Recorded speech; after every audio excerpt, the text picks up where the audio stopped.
Production support for Hot and Cold is brought to you by American Solar Technics, manufacturers of components for wood burning and solar heating systems. Hey, I'm Tom Gozzi. This week on Hot and Cold, we got a lot to do. We're going to do kitchen cabinets. Yes, kitchen cabinets today on the show.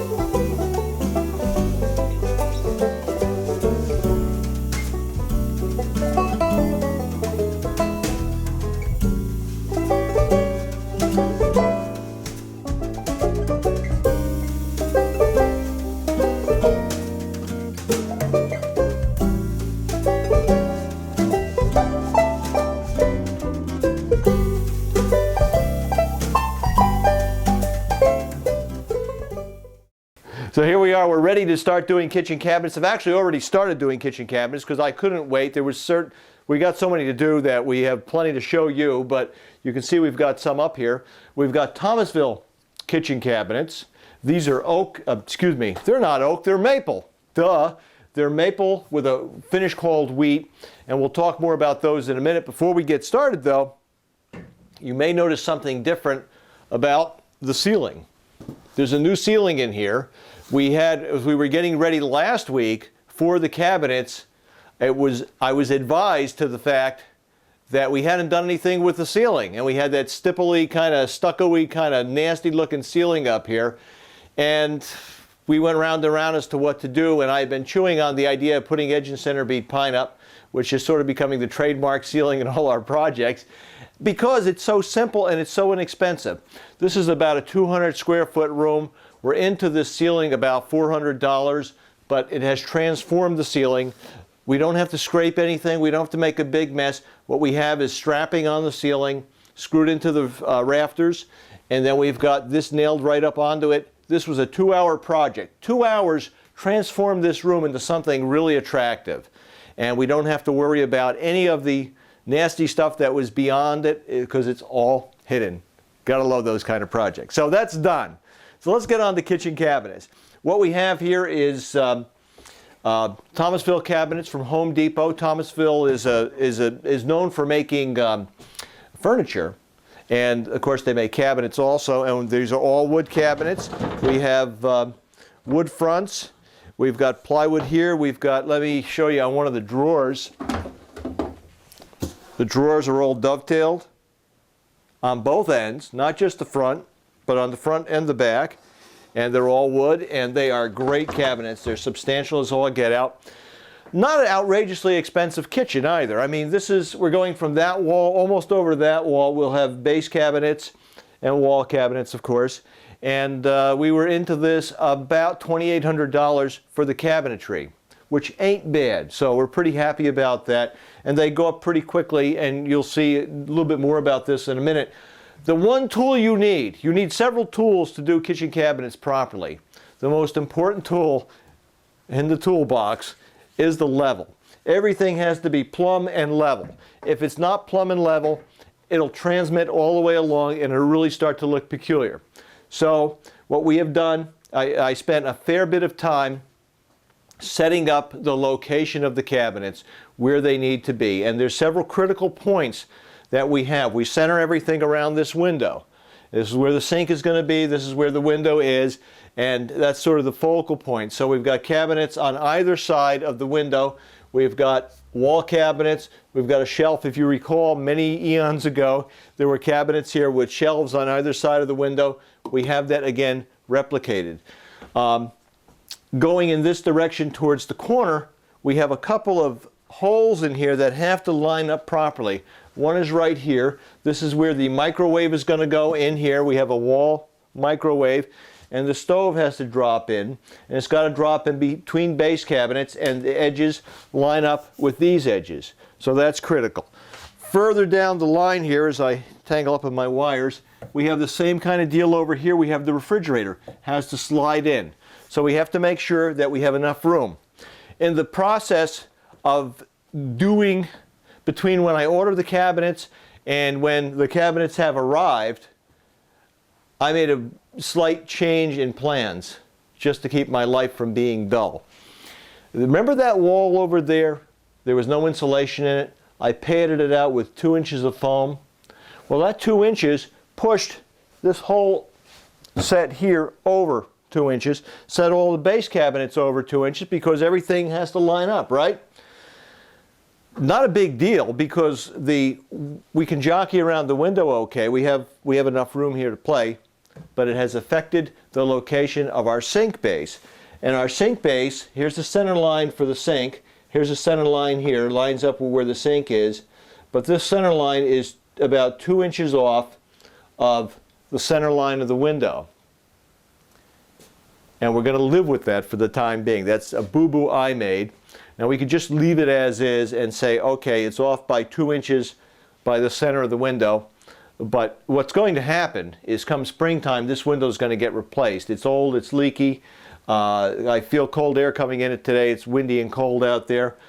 So come springtime, we'll set a new window in. We'll set it over 2 inches. So we will center this cabinet and this cabinet on that new opening, and everything will then line up. But for the short term, when we finish up the kitchen sink and the countertop and everything else, we're going to have a little bit of an offset between the two. So you probably never notice it if I didn't tell you about it, but I have to tell you about it because it's an important aspect of kitchen design that everything lines up right. It just looks better when your eye comes in and looks at it. Again, it's not off real far, but generally we center off of things like this.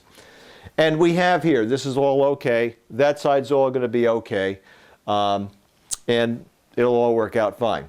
So what we've done here in terms of doing, I got to get my little stick that I cheat with. It's so way over here in the corner. I did these, usually this is a two-person operation to do the kitchen cabinets. We have to do a couple of things. Obviously we have to make sure that all the edges of the cabinets line up properly, and you just have to measure many times to do that, and we did that. Beyond that, we have to make sure they're level. So what I have is a stick here that has screws in it at 16 inches, and as I was going along, because I was doing this by myself, where the cabinet was going to go, I screwed this into the studs so I could set the cabinet on there, take the weight of the cabinet off of my hands, and I could then manipulate it a little bit, get a screw into the wall, and then I could just double check everything for plumb and level. And I did that with every cabinet and did them one at a time, and that only took about an hour to put 4 cabinets in, plumbed and leveled and tied together. So what we have to do now is take a look. We've got a break coming up here.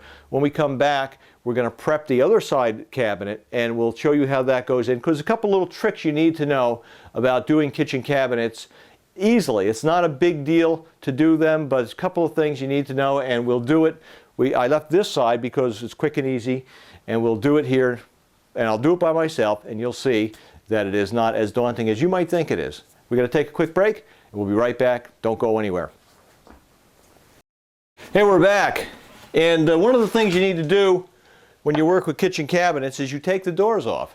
Doors come off very easily. There's 2 screws that hold these doors in place. These are 3-point adjustable European hinges. And there's 2 screws that hold it in place. That would be one of them. There's one down here.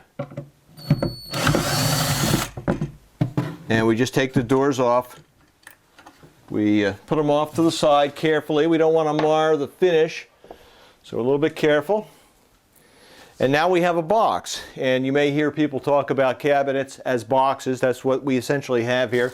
Inside the box also is a package of hardware, and we want these big screws because we're going to use them in a minute to mount the cabinet. So I'm going to pull out all the big screws. Very important. It's nice to they don't always come with these, but these do. And then we've got the clips for the shelves, which we'll put in a little while. So put that over there. And what we need to do now is go over and just map out again where we're situating the cabinet. So what I've done is I made 2 measurements here. I've got a level line here. That's the bottom, lines up with the bottom of the cabinet. We've got a plumb line here, which sets in the proper amount to center us by the window, the way with the accommodation for the boo-boo that Tom made, and we're ready to go. So what we do now is we take my stick. Where did I put that stick? I always... Godfrey. Here it is. My level stick. You got to have the leveling stick. And I've got some Torx head screws there. So we've got...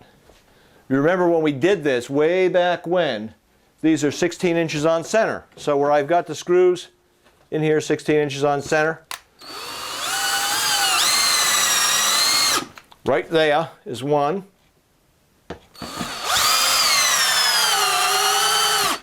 Right there is two. And we can put our level on here and see how close we are. We're pretty darn close. We're right on the mark, as a matter of fact. And in the process now of screwing that in, the sheetrock nails popped a little. That's okay. It's really okay. And just for kicks, let's take our cabinet and set it. And you see what I'm talking about. Now you see I can hold this here very easily. I can use my head if I have to. You're working by yourself, sometimes you do things like that. So what we want to do is we would line this up with the edge here, which is right there. And now, here is our lines where the studs are. And we won't quite catch that one, but we'll catch these two. And we want to have some good anchor points for the cabinet. So what I'm going to do is I'm going to take my little level, put that inside the box, and make sure this is level. This appears to be off a little bit. So what I can do here is just, oh, you know why? Because we missed one important step. Again, we're just dry fitting things, and we double check, and we triple check, and we fourple check level. We want to make sure that everything is going to be where it's going to be. It's supposed to be. One thing I neglected to do, and you really want to become well acquainted with these, there are little wear corners, little tabs on the back of the cabinet that I did not take off. These are just to protect it. These cabinets come with a lot of stuff in the boxes to protect them. Ow! And the staples are very sharp when you try to drive them into the tip of your finger. So when you set them on the job site, we're measuring progress with blood. So we're doing good. We've made progress now. This is so if you set this on the floor, this nylon wear strip will not, the cabinet will not get marred. Okay, so now we want to change out the driver on the drill from the Torx head to the Phillips head, because we have Phillips head screws here.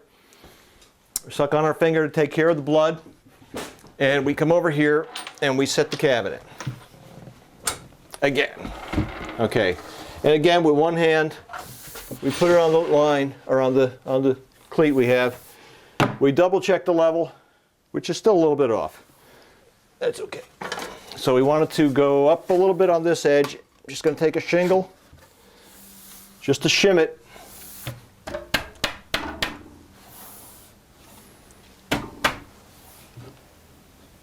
Make sure we're absolutely level. We'll double check it with our big level. Little level is not as accurate as the big level would be. So we appear to be pretty good. Let me just, right there. All right. And now, let's get a screw in here. We can see there's a stud right here. So we can go right here.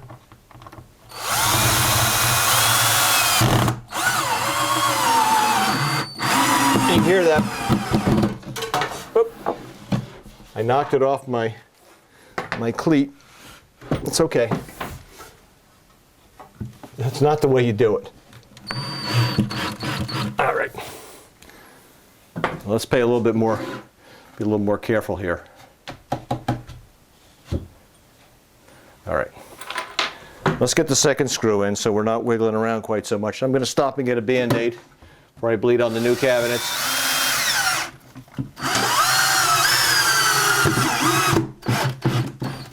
Okay. Cabinet is secure. I think Band-Aids are right here. They're right here for a reason, so we can take care of all injuries as quickly and timely fashion as possible and continue with our work. It's much better when you're not bleeding on the new cabinetry. I've found that to be the case. So let's get another screw in here.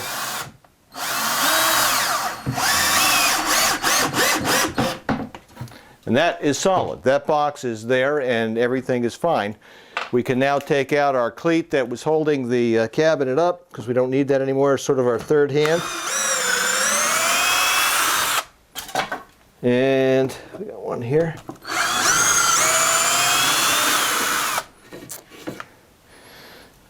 And that's good. Doesn't take much to do this, but we have to get into solid wood. And that's one of the reasons that we have those studs laying flat over the wall. So we have a nice broad surface to get our anchors into, and that is rock solid. You never use nails when you do this. You always use screws, and we're using the screw that it came with, which is sort of a domed head, a pan head, as opposed to a bugle head. Bugle head would work, but it would tend to suck in and pull through. So we used what they came with. Well, as much as I prefer to use the Torx head screws, these are Phillips head screws, the ones they came with, and they work fine. So we got that part done. We have one other bit here. We have this shelf to do. And the shelf is has to be anchored somehow. And we're going to get it out of the box, but I think we got to take a break. We got a break, so we're going to take the break, and we're going to put the shelf up, and then we're going to put the cabinet back together and see how it all looks. So stay with us. We'll be right back. Okay, so here we are back, and we've got the, you can see how these are packaged. These are great. These are just cushions that are made out of like egg crate material, and they are great in the wood stove. None of those are going in the trash. They're all going in the wood stove. And here we have one of our corner shelves, and this goes like so up against our cabinet. And I should use clamps, but what I have is these spring clamps, which are really fun to get open when you're working with one hand, but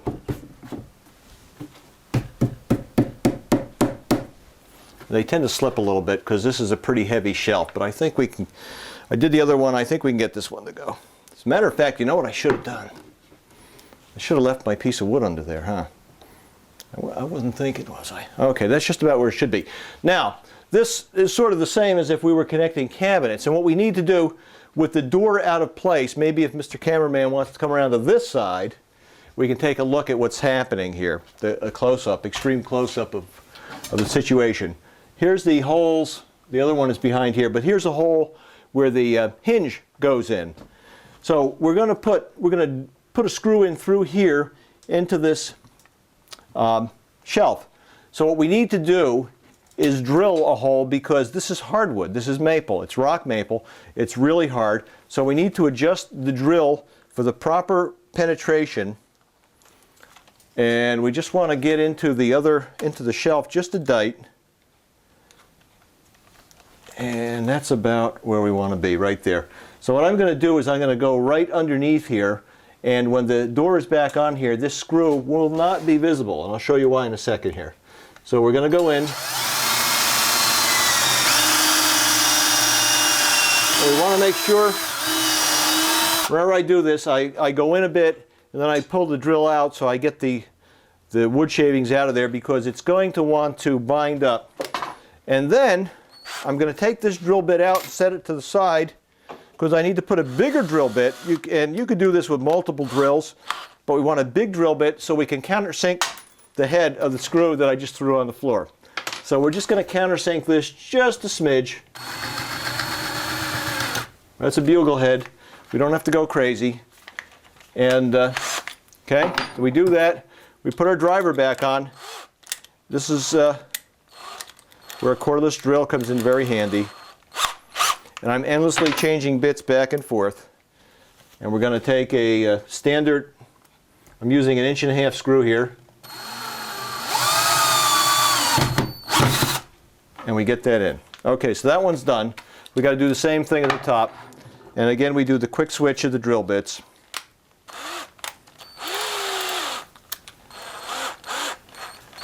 And go through the same routine. This one I'm going to do down here.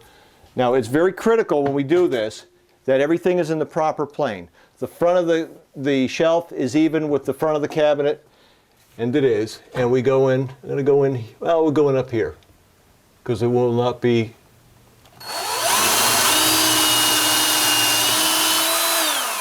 And you can feel the drill kind of binding up here when we go into the hardwood. So you never, when you're working with hardwood like this, hardwood cabinets, you never force things. If that is really feeling like it's getting hard to drill into, you don't keep drilling. You stop, you back out, you just take your time. Okay, and we're just going to just a little countersink again. I feel like a quick change artist. Now they do have drills and drivers that will just pop in. You don't have to undo and redo, but I don't mind doing that. I do have enough patience, believe it or not.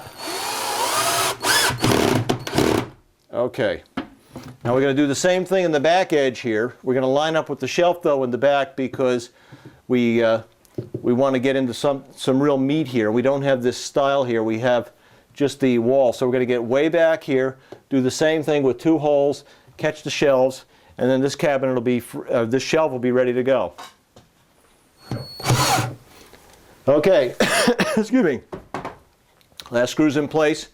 That's all set. Now, if this was another cabinet, we'd be doing the same thing, except we would be supporting the cabinet with that stick that I had underneath. And we just go along. One thing I need to point out, we have a spacer here because there is a gap. These stiles recess about 3/8 of an inch back from the edge, 1/4 inch, 3/8 of an inch, 1/4 inch. So we need to have a spacer in there, and we use some, this is what shingles are for. And we'll be using shingles more when we do the base cabinets. But right now we can put the doors back up because this is the only cabinet on this side. So we can just start the screws by hand, and I look just to try to, you can go up and down like this.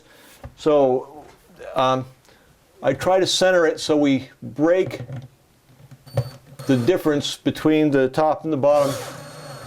I guess what I'm trying to say is I make it equidistant.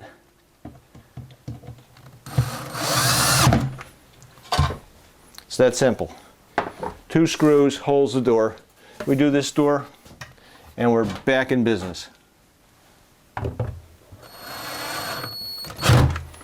Okay, and maybe if we're lucky, those line up.